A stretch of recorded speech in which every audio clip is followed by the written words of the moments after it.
எல்லாருக்கும் மாலை வணக்கங்கள். ரொம்ப சந்தோஷமாக இருக்கு உங்களை எல்லாமே பார்க்குறதுக்கு.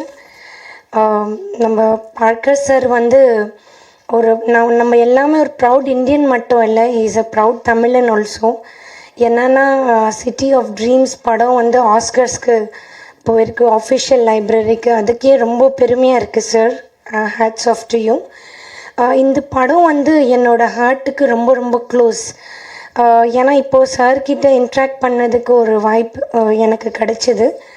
என்னென்னா இந்த படம் அமெரிக்காவில் ரிலீஸ் ஆகிட்டு பெரிய அளவில் பெரிய செலிப்ரிட்டிஸ் எல்லாம் இதை பற்றி வந்து பேசியிருந்தாங்க ஏன்னோ சொல்லிட்டு. பட் இந்த படம் விஷயமாக ஒரு டெக்னிக்கலி இது எவ்வளோ பெரிய சவுண்ட் படம் இருக்கலாம், ரொம்ப பெரிய ஸ்கிரிப்ட், இந்த டெக்னிக்கல் க்ரூ வந்து இட்ஸ் வெரி இன்டர்நேஷ்னல் க்ரூ. ஆனால் இதில் பேசப்படுற டாபிக் வந்து ரொம்ப இம்பார்ட்டண்ட்டான ஒரு டாபிக். என்னென்னா சைல்ட் ட்ராஃபிக்கிங் பற்றி வந்து பேசியிருக்காங்க. குழந்தைங்களை பேசிக்காக இட்ஸ் நாட் ஒன்லி குழந்தைங்களை நீங்கள் கடத்துறது இருக்கட்டும். இந்தியாவில் மட்டும் 4 லட்சம் குழந்தைங்க எல்லா வருஷம் வந்து கடத்தப்படுறாங்க. பார்க்கர் சார்கிட்ட பேசும்போது 12 மில்லியன் கிட்ஸ் வந்து அவங்க கடத்தப்படுறாங்க. அது பேசிக்காக நம்ம பார்த்தோன்னா மோரோவர் அவங்க வந்து ஒரு செக்ஸ் ட்ராஃபிக்கிங் இருக்கட்டும், இல்லைன்னா அவங்களோட ஆர்கன்ஸை வந்து அவங்கள விற்பாங்க, அவங்கள ஒரு ஸ்லேவரியாக விற்பாங்க. ஆக்சுவலி லைக் அவங்க சைல்ட் லேபருக்காக வந்து யூஸ் பண்ணுவாங்க. ஆனால் அதை விட கொடூரமான விஷயம் என்னென்னா இதில் 80% வந்து கேர்ள் சைல்டை தான் அவங்க வந்து அப்டக்ட் பண்ணுறாங்க. அண்ட் அவங்கள வந்து ப்ராஸ்டியூஷன் அதுக்கு எல்லாமே வந்து அவங்க தள்ளப்படுறாங்க. ரொம்ப சின்ன குழந்தைங்க, அவங்களோட ஏஜ் கேப்பே வந்து பார்த்திங்கன்னா 10 to 18 இருக்கிற கேர்ள் சைல்டை வந்து அவங்க அப்படி இது வந்து பண்ணுறாங்க. இந்த படம் வந்து டெக்னிக்கலாக எப்படி வந்து பட்டு இருக்குது. பட் பார்க்கர் சாருக்கு எவ்வளோ அவங்க டிஃப்ரெண்ட்டாக படங்கள் நிறைய டிஃப்ரெண்ட் ஜானர்ஸ், ஹாரர் ஜானர்ஸ் எடுத்திருக்காங்க. எல்லாமே பண்ணி வெற்றி கொடுத்த ஒரு டைரக்டர். இவ்வளோ ஒரு இம்பார்ட்டண்டான இப்போ குளோபலாக இருக்கிற அவங்கக்கிட்ட பேசும்போது தான் எனக்கு தெரிஞ்சது இது ஒரு குளோபலாக 12 மில்லியன் வந்து சாதாரண நம்பர்ஸ் கிடையாது, ரொம்ப பெரிய நம்பர்ஸ். அதில் வந்து நம்மளோட மீடியா நண்பர்கள் அனுராதா கேபி அவங்க தான் மெயின் ஆக்டிவிஸ்ட். அந்த சில்ட்ரனை வந்து அவங்க லைஃபே வந்து சாக்ரிஃபைஸ் பண்ணியிருக்காங்க. அதில் வந்து மனிஷா கொய்ராலான்னு சொல்லிட்டு அவங்க நேபாளிலேருந்து நிறைய கேர்ள்ஸ் எடுத்து வந்துட்டு ரீஹாபிலேட் வந்து பண்ணியிருக்காங்க. நம்ம இண்டஸ்ட்ரியிலேருந்து நந்திதா தாஸ் ஆக்ட்ரஸ் வந்து பண்ணியிருக்காங்க. நிறைய பேர் கைலாஷ் சத்யார்த்தி அவங்க வந்து நோபல் வந்து கொடுத்துருக்காங்க அவங்களுக்கு ரீசெண்டாக இந்த சைல்ட் ட்ராஃபிக்கிங்காக. ஆனால் 12 மில்லியன் வந்து ரொம்ப பெரிய நம்பர்ஸாக இருக்குது. அதில் வந்து அது என்னோடய டாட்டர் கூட இருக்கலாம், என்னோடய மதர் கூட இருக்கலாம், என்னோட குழந்தை கூட இருக்கலாம். ஏன்னா ஒருத்தங்க அந்த விஷயம் வந்து யோசிக்கணும். அங்கே இருக்கிற குழந்தை வந்து என் ஃபேமிலியில் இருக்கிற குழந்தை கூட இருக்கலாம். ஸோ இந்த ஒரு தாட்டை வந்து ரொம்ப பியூட்டிஃபுல்லாக இந்த படத்தில் வந்து காமிச்சிருக்காங்க. டெக்னிக்கலாக படம் அஃப்கோர்ஸ் ரிலீஸ் ஆகுது இந்தியாவில் எக்ஸ்க்ளூசிவாக எல்லாருக்காகவும். அதை பார்த்து நீங்கள் என்ஜாய் பண்ண போகிறீங்க. ஆனால் இந்த படம் ரிலீஸ் பண்ணும்போது 100% பெரிய அவேர்னஸாக வந்து வரப்போகுது. அண்ட் பேசிக்காக மீடியா பீப்புள் வந்து ரொம்ப அவேர்னஸ் இதை பற்றி வந்து பண்ணணும். ஏன்னா அதில் இருக்கிறவங்க யாரும் நம்ம ஃபேமிலியில் இருக்கிற பீப்புளாக கூட இருக்கலாம். தேங்க்யூ ஸோ மச் ஜான் சாருக்கு இப்படி ஒரு யூஸ்ஃபுல்லான ஈவெண்ட்க்கு என்னை கூப்பிட்டதுக்கு தேங்க்ஸ். நார்மலாகவே தமிழர்களுக்கு வந்து ஒரு போராட்ட குணம் இருக்கும்னு சொல்லுவாங்க. இப்போ மித்ரன் சார் சொன்ன மாதிரி ஒரு சங்கிலியை பிச்சுக்கிட்டு ஓடின ஒரு யானையை இங்கே வந்து யூஎஸ்லேருந்து கூப்பிட்டு வந்திருக்காங்கன்னு நினைக்கிறேன். ஸோ பயங்கர பசியில் இருப்பார். ஏன்னா யானை பசியை அடக்கவே முடியாதுன்னு சொல்லுவாங்க. ஒரு தயாரிப்பாளர் அப்படி இருக்கும்போது சில இயக்குநர்கள் போய் கதை சொல்கிறது ரொம்ப டஃப்பான ஜாப்னு நினைக்கிறேன். ஏன்னா அவருடைய படங்களுடைய தலைப்புகள், அந்த படங்களுடைய ஹாலிவுட்டில் அந்த படங்களுடைய வித்தியாசங்கள் அதை சொல்லுது. ஸ்டார், அப்புறம் வைல்டு நைட்ஸ், இந்த மாதிரி. இப்போ இந்த படத்துக்கு சிட்டி ஆஃப் ட்ரீம்ஸ், கனவுகளோட வாழ்க்கையை ஆரம்பிக்க வேண்டிய நேரத்தில் அந்த குழந்தைகளுடைய கனவுகளை மொத்தமாக அழிச்சிட்ருக்க சில பேரை பற்றின, சில ஆட்களை பற்றின இந்த படம் பண்ணியிருக்காங்க. ஸோ ட்ரீம்ஸ் ஆக்சுவலாக யூஎஸ்ஏ வந்து சிட்டி ஆஃப் ட்ரீம்ஸ்ன்னு சொல்லுவாங்க அந்த அமெரிக்காவை. ஸோ அங்கே இந்த மாதிரியான ஒரு விஷயங்கள் நடக்குது அப்படின்றத வந்து ரொம்ப பட்டவர்த்தனமாக எடுத்து காட்டியிருக்கிற உங்கள் டீமுக்கு என்னுடைய பெரிய தேங்க்ஸ் சார். எங்கே போனாலும் அந்த குழந்தைங்களை அப்யூஸ் பண்ணுற விஷயங்கள் வந்து நிறுத்தப்படுறது இல்லை. நம்மளும் எல்லா மேடைகள்லையும் பேசுகிறோம், எல்லாரும் பேசுகிறோம். ஆனால் அது வந்து எப்படி நிறுத்துறது, எப்படி அதை ஸ்டாப் பண்ணுறதுன்றது வந்து யாருக்குமே தெரியாத ஒரு கேள்வியாகவே இருந்துகிட்ருக்கு. ஸோ இந்த மாதிரியான படங்கள், இந்த மாதிரியான நிகழ்ச்சிகள் மூலமாக அது வந்து போய் சேரும்போது மக்கள் இன்னும் ஜாக்கிரதையாக இருப்பாங்க, தன் குழந்தைங்களை பத்திரமா பார்த்துப்பாங்கன்றது வந்து இதன் மூலிமா தெரியப்படும் நம்புகிறேன். ஸோ இந்த மாதிரியான ஒரு ஃபங்க்ஷன், இந்த மாதிரியான ஒரு விஷயம், அதான் முன்னாடி சொன்ன மாதிரி போராட்ட குணம், அங்கே போயிட்டு ஒரு தமிழரை அங்கே கால் ஊனிட்டு அதுக்கப்புறம் இங்கே வந்து லைன்ஸ் கேட் மாதிரியான ஒரு பெரிய கன்சர்னில் இந்த படம் ரிலீஸ் ஆகுதுன்னு சொன்னாங்க. ஸோ அதுவே ஒரு தமிழனாக அவர் கிடைச்ச மிகப்பெரிய வெற்றி. இங்கே வந்து இந்த படம் இப்போ இன்னும் கொஞ்ச நாளில் இங்கேயும் ஓடிடி பிளாட்ஃபார்ம்ஸில் ரிலீஸ் ஆக போகுதுன்னு கேள்விப்பட்டேன். ஸோ மொத்தமாக எல்லாத்துக்கும் தேங்க்ஸ் சார். அவர் சார் டைரக்டர் சொன்ன மாதிரி தமிழ்லையும் சீக்கிரம் படம் பண்ணுங்கள். அதுக்கும் நாங்கள் இந்த மாதிரி ஃபங்க்ஷன்ஸில் வந்து உங்களை வாழ்த்துவோம். Thank you sir. Thank you John. இங்கே வந்திருக்கும் பத்திரிகை மற்றும் ஊடகத்துறை நண்பர்களுக்கு இந்த விழாவின் சார்பாக மாலை வணக்கம். PRO Savitri madam and John சாருக்கும் இந்த விழாவுக்கு கூப்பிட்டதுக்கு ரொம்ப பெருமையாக இருக்குது. இந்த விழாவின் நாயகன் வந்து சிட்டி ஆஃப் ட்ரீம்ஸ்ன்ற படத்தை எடுத்து ட்ரீம்ஸோட சென்னை நோக்கி வந்திருக்காரு. கம்பத்தில் பிறந்தாருந்தாங்க, சிலிக்கான் வேலியில் வளர்ந்தேன்னு சொன்னாங்க. பட் அவர் செஞ்சுருக்கிற இந்த படத்தை கண்டென்ட் நம்ம ஷார்ட் ஃபிலிமாக பார்க்கும்போதே, இல்லை ஷார்ட்டாக பார்க்கும்போதே, டீசராக பார்க்கும்போது வியப்பாக இருக்குது. இங்கே தமிழ்நாட்டில் ஒரு படம் பண்ணுறது உயிர் போகிற மாதிரி இருக்குது. 5 படம் அது ஹாலிவுட்டில், அதை எடுத்துகிட்டு தமிழ்நாட்டுக்கு வந்து உங்கள் முன்னாடி போட்டு காட்டி எனக்கு சப்போர்ட் பண்ணுங்கன்னு கேட்குறது அவரோட தமிழனுக்கான அந்த பெருமையை நமக்கு ரொம்ப, அதாவது ரொம்ப புல்லரிப்பாக இருக்குது. ஜான் சார் ரொம்ப தேங்க்யூ லாஸ்ட் மினிட்ல இந்த ஃபங்க்ஷனுக்கு கூப்பிட்டதுக்கு. நம்ம நிறைய பேர் நிறைய விஷயங்கள் எழுதுறதில்ல. நம்ம வந்து இங்கே இந்த மேடையை வந்து இன்னும் பெருசாக அலங்கரிச்சுக்கணும். ஆனால் சார் வந்து அதுக்கான டைம் கொடுக்கலன்னு நினைக்கிறேன். நேற்று தான் வந்திருக்காரு, இன்றைக்கே இந்த ஆர்கனைஸ் பண்ணியிருக்காங்க ஃபங்க்ஷனை. ஜான் எப்பயுமே லாஸ்ட் மினிட்ல சிறப்பாக ஒரு விஷயத்தை செஞ்சிருவார். இந்த மேடையில் பேசின அவரோட நண்பர் ஃபஸ்ட்டு பேசிட்டபடியாக நமக்கு இதுக்கு மேலே என்ன பேசுறதுன்னு தெரியல. ஏன்னா உன்னை பற்றி உன்னை கேட்காத உன் நண்பனை கேளுன்னு சொன்ன மாதிரி அவர் டைரக்டர் சார் எல்லாத்தையும் பேசிட்டாரு. ஒரு கண்டென்ட் அற்புதமாக இருக்குது, ரொம்ப வியப்பாக இருக்குது. ஆஸ்கார் லைப்ரரிக்கு இதுக்கு போயிருக்குன்னு சொல்கிறாங்க. அண்டு 1000 ஸ்க்ரீனில் யூஎஸில் மட்டும் ரிலீஸ் ஆகிருக்கு. நிறைய செலிப்ரிட்டிஸ் பார்த்துருக்காங்க. இன்னும் ஆகஸ்ட் மாதம் ஐ திங்க் சார் சொன்னாங்க world wide again line gate வந்து இப்போ கிராண்ட் ரிலீஸ் பண்ண போகிறாங்க. நம்ம பார்த்து நம்ம தமிழருக்கு நம்ம சப்போர்ட் பண்ணணும். அது ஒரு தயாரிப்பாளராக அவரை நம்ம கொண்டாடணும். இதை சிறப்பாக நீங்கள் தான் எல்லாம் எடுத்துகிட்டு போகணும். நம்ம நிறைய படங்களுக்கு எழுதுகிறோம், பட் இந்த படத்தை இன்னும் கொஞ்சம் சிறப்பாக எழுதி ஒரு வெற்றியான தருணத்தை கொடுத்து, அவர் 5 படம் ஹாலிவுட்டில் பண்ணியிருக்காரு, நிறைய தமிழ் படமும் அவர் பண்ணணும்னு சொல்லி நீங்கள் எல்லாம் கண்டிப்பாக சப்போர்ட் பண்ணணும். நன்றி, வணக்கம். எங்கள் அன்பு வேண்டுகோளை ஏற்று எங்கள் படத்தோட செய்தியை உலகம் முழுக்க கொண்டு போக வந்திருக்கிற ஊடக நண்பர்கள் அனைவருக்கும் சிட்டி ஆஃப் ட்ரீம்ஸ் படக்குழுவின் சார்பாக ரொம்ப நன்றியை தெரிவிச்சுக்கிறோம். இந்த படத்தை பொறுத்தவரைக்கு நான் ஹோஸ்ட் விருந்தினர்னு சொன்னாங்க, நான் ஏற்பாட்டாளர் தான். ஏன்னா ரூபஸ் சார் வந்து என்னோட திரை வழிகாட்டி. அங்கேருந்து தான், அவருடைய நட்பில் இருந்து தான் எனக்கு சினிமா பயணம் ஆரம்பித்தது. அது வெறும் திரை வழிகாட்டியன்னு மட்டும் சொல்ல முடியாது. என்னோடய வாழ்க்கையில் நிறைய விஷயங்களில் அவருடைய அறிவுரையும் அன்பும் எனக்கு சப்போர்ட்டாக இருந்திருக்கு. நேரடியாக இதுதான் அறிவுரை அப்படின்னு சொல்ல மாட்டார், அதிலேருந்து நான் எடுத்துப்பேன். அப்படி வந்து வெளிப்படையாக அன்பாக இருந்தாலும் சரி, அறிவுரையாக இருந்தாலும் சரி, நேரடியாக மனசில் பட்டதை பளிச்சுன்னு சொல்லக்கூடியவர். எனக்கு ரொம்ப இனிமையான அன்பான ஒருத்தர். இங்கேருந்து போய் அமெரிக்காவில் தன்னுடைய சொந்த உழைப்பால் பெரும் பெரும் கஷ்டங்களை பட்டு ஒரு தொழிலதிபராக வந்து ஒரு வேறு தொழிலெலாம் செஞ்சுருக்கலாம். ஆனால் சினிமாவில் உள்ள பேஷன்னால் சினிமாவே தான் எடுத்திருக்காரு, அதில் தான் இன்வெஸ்ட் பண்ணியிருக்காரு.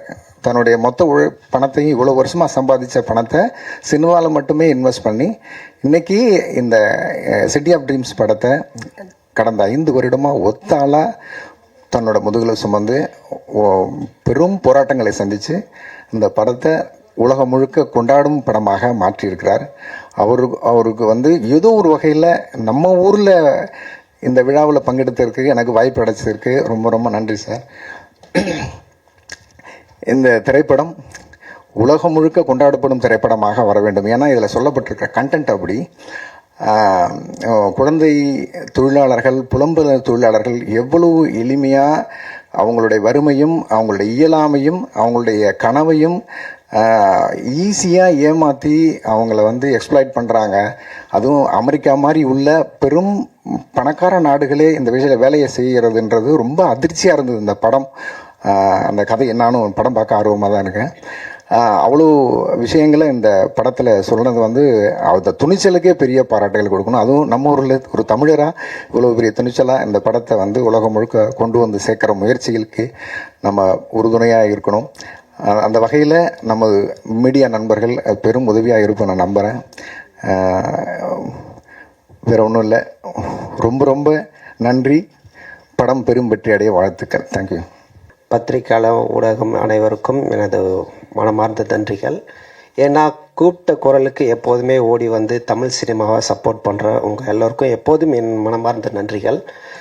ஸோ இங்கேருந்து போயிட்டு வெளிநாட்டில் போய் படம் பண்ணிவிட்டு திரும்ப உங்களையே நம்பி வந்திருக்காரு நம்ம சார் வந்து. ஸோ அவர் எப்போதும் சப்போர்ட் பண்ணுங்கள், பண்ணிகிட்டே இருப்பீங்கன்னு நானும் நம்புகிறேன். மீண்டும் மீண்டும் நாங்களும் வருவோம். உங்கள் மூலயமா நான் சொல்லிக்கிற கருத்து என்னவென்றால், நான் சின்ன படங்களை விநியோகம் செய்து கொண்டிருக்கிறேன் இதன் மூலயமாக. ஸோ நீங்கள் சப்போர்ட் பண்ணால் நான் கண்டிப்பாக நலிந்த ப்ரொடியூசர்களை சப்போர்ட் பண்ண நானும் தயாராக இருக்கிறேன். இந்த படம் என்கிட்ட வந்திருந்தால் நானே செய்திருப்பேன். பட் வரதுக்கான வாய்ப்பு கிடைக்கவில்லை. நான் வருத்தப்படுகிறேன். இருந்தாலும் அவர் சிறப்பாக வர வேண்டும் என்று நான் வாழ்த்துகிறேன். நம்மளை நம்பி வந்தவர்களை நாம் வாழ வைக்க வேண்டும். அவர் நம்பில் ஒருவன், நானும் உங்களில் ஒருவன். வாய்ப்பு கொடுத்த அண்ணன் ஜான் அண்ணனுக்கும் என்னை அழைத்த விருந்தினர்கள் அனைவருக்கும் நன்றி. மாலை வணக்கம் நண்பர்களே. ப்ரெஸ் அண்ட் மீடியா நண்பர்களுக்கு என்னுடைய மாலை வணக்கம். இது ஒரு இன்ப அதிர்ச்சியாக இருக்குது. இங்கேருந்து போன ஒருத்தர் அங்கே படம் எடுத்திருக்காரு, 5 படங்கள் பண்ணியிருக்காரு. பட் ஏன் இங்கே வந்திருக்காரு? அங்கேருந்து அப்படியே தான் செட்டில் ஆனவங்க நிறைய பேர் இருக்காங்க, இங்கே வரமாட்டாங்க. இவர் ஏன் இங்கே வந்திருக்காரு? தாய் வீட்டுக்கு வந்திருக்காரு அப்படின்னு தான் நான் ஃபீல் பண்ணுறேன். ஒரு தமிழராக அவரோட வெற்றியை, அவரோட புகழை நம்மக்கிட்ட ஷேர் பண்ணிக்கிறதுக்காக அவர் வந்திருக்காருன்னு நான் ஃபீல் பண்ணுறேன். Welcome sir. அப்புறம் ஒரு பொறாமையாக இருக்குது சார். இந்த கண்டென்ட் நினைக்கும் போது ரொம்ப பொறாமையாக இருக்குது. எங்களை மாதிரி ஒரு படைப்பாளிலாம் வந்து நிறைய யோசிப்போம். பட் இதை நீங்கள் ஒரு படமாக எடுத்திருக்கீங்க. உலக அளவில் இது வந்து ஒரு பெரிய புகழ் பெறப்போகிற ஒரு படமாக இருக்குது, புகழ் பெற்றிருக்குன்றதை நினைக்கும்போது ரொம்ப சந்தோஷமாக இருக்குது. இப்படி ஒரு கண்டென்ட் நம்ம வந்து பண்ண முடியலையேன்ற பொறாமையாகவும் இருக்குது. எனிவே சார், இந்த படம் வந்து இங்கே இந்தியாவில் வரணும், தமிழ்நாட்டில் வரணும், அதை நாங்கள்லாம் பார்க்கணும். நானும் ரொம்ப ஆவலாக இருக்கேன் சார் இந்த படத்தை பார்க்குறதுக்கு. ஹாலிவுட்டில் நீங்கள் படங்கள் பண்ணிகிட்ருக்கீங்க. ஒரு ப்ரொடியூசராக, ஒரு டைரக்டராக நான் உங்களை வெல்கம் பண்ணுறேன். நீங்கள் தமிழில் படங்கள் பண்ணுங்கள் சார். இங்கே நல்ல சுச்சுவேஷன்ஸ் இருக்குது, முன்ன மாதிரி இல்லை. இப்போ சுச்சுவேஷன் சேஞ்ச் ஆகிருக்கு, படங்கள் பண்ணலாம். ஸோ நீங்கள் தமிழ்லேயும் படங்கள் பண்ணணுன்றது என்னோடய விருப்பம் sir. All the best sir. வந்திருக்கும் பத்திரிகையாளர்களுக்கும் சிறப்பு விருந்தினர் வந்த எல்லாருக்கும் என்னுடைய நன்றி. இதை ரொம்ப குறுகிய காலத்தில் சிறப்பாக அமைச்சு கொடுத்த PRO ஜான்சன் அண்ட் சாவித்ரி அவங்களுக்கும் என்னுடைய நன்றி. அதே மாதிரி த wonderful host and she did a phenomenal job and thank you for Aishwarya. இப்போ என்கிட்ட வந்து என்னுடைய ஜேர்னியை பற்றி சொன்னாங்க. அவங்களே நிறைய சொல்லிட்டாங்க, அப்புறம் மித்ரன் நிறைய சொல்லிட்டாரு. இருந்தாலும் நான் அந்த ஜேர்னியை ரொம்ப ஷார்ட்டாக சொல்லிவிட்டு இந்த படத்தை பற்றி எல்லோரும் பேசிட்டாங்க. அந்த படம் ரிலீஸ் பண்ணுறனுடைய கஷ்டங்கள் மட்டும் நான் ஹைலைட் பண்ணலான் இருக்கேன். நான் கம்பத்தில் பிறந்து தமிழ் மீடியத்தில் படித்து அமெரிக்காவில் வேலைக்கு தான் போனேன். அதுக்கப்புறம் நிறையா பிஸ்னஸ் பண்ணாலும் சினிமா ஒரு மோகம் இருந்தனால ஏதோ ஒரு டிஃப்ரெண்ட்டாக பண்ணணும் அப்படிங்கிறக்காண்டி 2014 என்னுடைய ப்ரொடக்ஷன் கம்பெனி ஆரம்பித்து ஐ ப்ரொடியூஸ்டு 5 மூவிஸ். பட் இந்த லாஸ்ட் சிட்டி ஆஃப் ட்ரீம்ஸ் படம் எனக்கு த்ரூ காமன் ஃப்ரெண்ட் மூலமாக ஸ்கிரிப்ட் வந்தது. அந்த ஸ்கிரிப்ட் படிச்சுட்டு I couldn't do anything for 2 days. It really bothered me. ஏன்னா நம்ம இந்தியாவிலே நிறைய பார்த்துருக்கோம். குழந்தைகளை வந்து சின்ன வயசுலேயே வந்து வேலைக்கு அனுப்புவாங்க.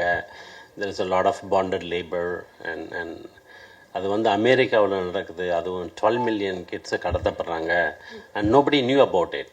லோக்கலில் யாருக்குமே தெரியாது அந்த மாதிரி நடக்குதுன்னு. I live in Los Angeles and in majority of the kids trafficked in shortstop in Los Angeles.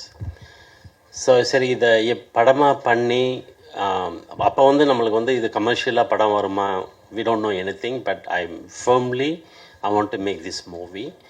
இங்கே நடக்கிறத வந்து எல்லாருக்கும் ஒரு அவேர்னஸ் க்ரியேட் பண்ணணும் அப்படிங்கிற ஒரு இன்டென்ஷனில் தான் இந்த படத்தை நாங்கள் பண்ணோம். But it took last almost 4 years. படம் 2023 முடிச்சிட்டேன். But I went to all the distribution companies, பெரிய கம்பெனிக்கெலாம் போனேன். யாருமே படத்தை ரிலீஸ் பண்ண மாட்டேன்ட்டாங்க. எல்லாருமே படம் நல்லா இருக்குது, பட் லிட்டில் பிட் கான்ட்ரவர்ஷியாக இருக்குது அப்படின்ட்டு தி பாஸ்ட். ஸோ அப்புறம் நிறைய I got very shitty deal like 10 theaters or directly DVD digital platform போகிற மாதிரி. பட் எனக்கு அதில் உடன்பாடே இல்லை. என்னடா அவ்வளோ கஷ்டப்பட்டு படம் எடுத்திருக்கோம், ஒரு அவேர்னஸ்க்காண்டி எடுத்திருக்கோம், இது எல்லோரும் பார்க்கணுமே, இது யாருமே வந்து ரெடியாக இல்லையே டிஸ்ட்ரிபியூட் பண்ண அப்படின்ட்டு ஐ ஸ்ட்ரகிள்ட் அ லாட். அப்போ நிறைய பேர் வந்து எவ்ரிபடி கிவ் அ ஒப்பீனியன். இப்போ நீங்கள் யார்கிட்ட போனாலும் ஒவ்வொருத்தரும் ஒவ்வொரு கதை சொல்லுவாங்க, ஒவ்வொரு ஒப்பீனியன் சொல்லுவாங்க. But then I stop listening to people. Like I decided to trust myself and I want to make sure that movie at least it has to go to 200 theaters. அப்படின்ற ஒரு ரொம்ப டெட்டர்மினேஷனாக இருந்து then I started slowly showing the movie to Michael Phillipsன்னு சொல்லிட்டு he is the producer of Taxi Driver, Rain Man with Tom Cruise. அவருக்கு படம் போட்டு காமிச்சேன். அவர் he loved it. அப்புறம் அவர் டோனி ராபின்ஸ் ஒரு ஃபேமஸ் மோட்டிவேஷ்னல் ஸ்பீக்கர், அவருக்கு இன்ட்ரடியூஸ் பண்ணாங்க. தென் அவர் பார்த்தாரு. இப்படி கொஞ்சம் கொஞ்சமாக ஒவ்வொரு கான்டாக்ட் மூலமாக நெட்வொர்க் மூலம் போய் அவங்க படத்தை பார்த்துட்டு அவங்களுக்கு தெரிஞ்ச செலிப்ரிட்டிஸில் கொடுத்த உடனே படம் தென் இட் காட் அட்டென்ஷன். அதுக்கப்புறம் I show it to the road side attraction and Lionsgate. நிறைய ஹாலிவுட் செலிப்ரிட்டிஸ்லாம் started talking about the movie. அப்புறம் சரி இந்த டிஸ்ட்ரிபியூஷன் சைட்லேருந்து ஒரு சின்ன அட்டென்ஷன் வந்தது. பட் அது பண்ணுறதுக்கு எனக்கு ஒரு 1 year ஆயிடுச்சு. But that 1 year it's very hard for me. ஏன்னா வந்து you need to self motivate by your self. யாருமே ஹெல்ப் பண்ணல. நான் யார்கிட்ட போய் ஹெல்ப் கேட்டாலும் வந்து தே வில் டிமோட்டிவேட் யூ. சரி, வந்ததை விட்டுட்டு வேறு வேலையை பாருப்பா, 5 வருஷமாகிடுச்சு, எதுக்கு இதே போட்டு தொங்கிட்டு இருக்கு அப்படிங்குவாங்க. So I stop listening and I am the only one has to motivate every single day morning. நானே எந்திரிச்சு நானே என்னை வந்து Rufus it's okay something will happen அப்படின்ட்டு. பட் அந்த something happens after 1 year. But one that happens it's blast. Media is like supported very much. எல்லாருமே அந்த ஜூலையிலேருந்து எண்ட் ஆஃப் ஆகஸ்ட் வர talk of the town the movie. And lot of people know my name, they don't know who I am. அந்த படத்துக்கு அப்புறம் so என்னையும் அந்த பேரையும் வந்து கனெக்ட் பண்ணி so he is Rufus Parker அப்படிங்கிற ஒரு ஐடென்டிட்டி கிடச்சது. So I was very happy. But இதை எதுக்கு சொல்கிறேன்னா வந்து ஒரு எந்த வேலை நீங்கள் பண்ணாலும் அதில் உங்களுக்கு ஒரு ஒரு ஒரு ஃபுல் கான்ஃபிடென்ட் இருந்துச்சுன்னா அதை நீங்கள் வந்து முழு முயற்சியோடு பண்ணிங்கன்னா வெற்றி நிச்சயமாக கிடைக்கும். Hard work always show the light. So அதை ஹைலைட் பண்ணணும் அப்படிங்கன்னு நினச்சேன். Just for I want to highlight. வெளியில் வந்து அங்கேயும் நாங்கள் வந்து மயாமிலையும் ஸ்க்ரீனிங் பண்ணோம், ப்ரீமியர் பண்ணோம், எல்ஏலையும் ப்ரீமியர் பண்ணோம். Even though it was very happy. But இங்கே வந்து ஒரு மீடியாவுக்கு முன்னாடி அந்த படத்தை காமிச்சு நீங்கள் அதை எழுதும்போது அதனுடைய சந்தோஷம் வேறு. That's what I came here. That's what Mithran supported me and everybody supported me. And thanks for all to come this evening and supporting my movie. And please watch the movie and it'll be releasing soon. And thank you all. எல்லாம் வல்ல இறைவனுக்கும் அவன் இல்லான் என்று சொல்லும் அன்பர்களுக்கும் என்னை உலகுக்கு தந்த உயிர்களுக்கும் என்னை உலகாக நியக்கும் உயிர்களுக்கும் இந்த மண்ணுக்கும் மூத்த குடிக்கும் என் முதல் வணக்கம். இங்கு வந்திருக்கக்கூடிய ஒருத்தர் பேரையும் விட்டுறக்கூடாது, அதுக்காக வந்து இது வச்சுருக்கேன்.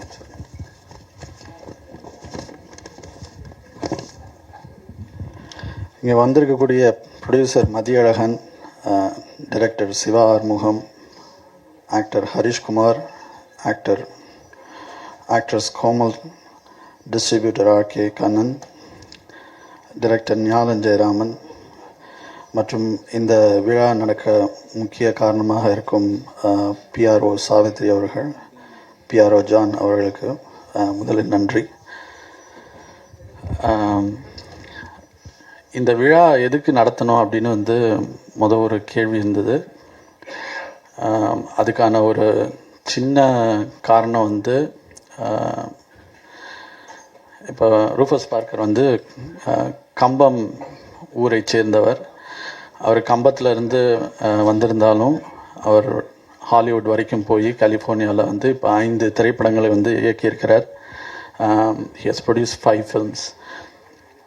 இப்போ அவருடைய பயணம் என்ன, அவருடைய கதை என்ன அப்படிங்கிறது தெரிஞ்சால் எல்லாருனாலையும் இதை செய்ய முடியும் அப்படிங்கிற ஒரு என்கரேஜ்மெண்ட், ஒரு ஊக்குவிக்கக்கூடிய ஒரு கதையாக அமையும் உண்மை அப்படிங்கிறதுனால இந்த விழா எடுத்திருக்கிறோம். இதுதான் முதல் காரணம். ஸோ இதுக்கு ஒரு சின்ன கதை சொல்ல விரும்புகிறேன். நீங்கள் கோயிலெல்லாம் பார்த்துருப்பீங்க. யூஸ்வலாக ஒரு குட்டி யானை அந்த கோயிலுக்கு விட்டுருந்தாங்க அப்படின்னா அந்த யானைக்கு ஒரு சங்கிலி கட்டியிருப்பாங்க. அந்த சங்கிலியோட மறுமுனையை ஒரு கல்லில் இல்லைன்னா ஒரு தூணில் கட்டியிருப்பாங்க. அந்த யானை சின்னதாக இருக்கிறப்போ அந்த சங்கிலி கட்டியிருந்தாங்கன்னா அந்த யானை பெருசாக வளர்ந்ததுக்கப்புறமா அந்த சங்கிலியை அத்துக்கிட்டு ஓடக்கூடிய ஒரு பலம் இருந்தாலும் அந்த சங்கிலி இருக்கிறதுனால அந்த யானை ஓடாது. இதுக்கு என்ன காரணம் அப்படின்னா அந்த யானைக்கு ஒரு வலிமை இல்லைன்னு கிடையாது, அல்லது அந்த சங்கிலி பயங்கர ஸ்ட்ராங்கான சங்கிலின்னு அர்த்தம் கிடையாது. அந்த யானையுடைய மன வலிமை, அந்த யானைக்குரிய ஒரு மனப்போக்கு அல்லது அதோட மென்டாலிட்டி அது சப்ரஸ் அமுக்கப்படுகிறது. அதாவது சின்ன வயசுலேருந்தே ஒரு சங்கிலி இருந்தால் உன்னால் வெளியே வர முடியாது அப்படிங்கிறத அந்த யானைக்கு சொல்லி சொல்லி சொல்லி அது பெருசானதுக்கு அப்புறமாவும் தன்னால் அந்த சங்கிலி ஆக்க முடியாது போல இருக்குது அப்படின்னு அது நினைக்கக்கூடிய ஒரு மனநிலைமைக்கு அந்த யானை போயிடும். இது எதுக்கு நான் அவங்கள்ட்ட சொல்கிறேன் அப்படின்னா, நம்ம வளர்றப்ப நம்மளுடைய சூழல், நம்மளுடைய நண்பர்கள், நம்மளுடைய பள்ளிக்கூடம், நம்மளுடைய ஆசிரியர்கள் எல்லாரும் சேர்ந்து இதுக்கு தான் நீ லாய்க்கு, இதுக்கு தான் நீ உருப்படுவ, நீ இப்படி தான் ஆவ அப்படி தான் ஆவன்னு சொல்லி சொல்லி சொல்லி வளர்றப்ப நமக்கும் இவ்வளோ தான் நமக்கு இருக்கு போல இருக்குது, இவ்வளோ தான் நம்ம செட்டில் ஆகிடுவோம், இதுக்குள்ளே முடிச்சிருவோம் அப்படின்னு யோசிக்கிற ஒரு மனப்பான்மை வேண்டாம். அப்படி இல்லாமல் அந்த சங்கிலியை அத்துட்டு அதுக்குரிய எல்லா இடர்பாடுகளையும் மீறி ஒருத்தர் ஒரு விஷயத்தை செய்கிறப்ப தான் அவங்க வெற்றி அடைகிறாங்க. அப்படி ஒரு சங்கிலியை அத்துட்டு போன ஒரு யானை தான் ரூஃபஸ் பார்க்கர். அவருடைய அத்தனை சிரமங்கள் என்ன அப்படிங்கிறது கூட இருந்து பார்த்ததில் எனக்கு நிறைய தெரியும். ஸோ அது எல்லாத்தையும் தாண்டி தான் இப்போ அந்த 5 படங்களை தயாரிச்சிருக்கிறார். நம்ம ஊரில் படம் தயாரிக்கிறது சிரமம். அதை விட நீங்கள் வேறு ஒரு நாட்டுக்கு போய் படம் தயாரிக்கிறப்ப அதில் பலவிதமான ஜட்ஜ்மெண்ட், அதாவது நம்மை பற்றி ஏற்கனவே ஒரு கருத்து இருக்கும். நம்ம தோல் நம்மளோட நிறத்தை வச்சே நிறையா விஷயங்களை முடிவு பண்ணிடுவாங்க. இவங்களுக்கு இவ்வளோ தான் தெரியும், இவங்களுக்கு இவ்வளோ தான் பேச வரும், இவங்களுக்கு இந்த விஷயம் தெரியாது, இப்படி ஒரு முடிவோடு தான் நம்மளை பார்க்குறதே அங்கே பார்க்க போகிறாங்க. அப்போ அதுவும் ஒரு சங்கிலி தான் இல்லையா? நம்மளை பற்றி இன்னொருத்தன் என்ன நினைப்பான் அப்படிங்கிற அந்த மனப்பான்மையை அறுத்து விட்டு போகிறது அப்படிங்கிறதும் ஒரு முக்கியமான விஷயம். ஸோ இதெல்லாம் தாண்டி தான் இப்போ இந்த 5 படத்தை அவர் தயாரிச்சிருக்கிறார். மென்மேலும் பல தயாரிப்புகள் செய்வதற்கு என்னுடைய வாழ்த்துக்கள். வந்தவர்கள் அனைவருக்கும் என்னுடைய நன்றி. அத்துணை பத்திரிகை நண்பர்கள், ஊடகங்கள், சமூக வலைத்தளங்கள் வந்தவர்கள் அனைவருக்கும் என்னுடைய நன்றி. சந்தோஷமாக இருங்க, ஹெல்த்தியாக இருங்க, நம்பிக்கையோடு இருங்க. வாழ்த்துக்கள்.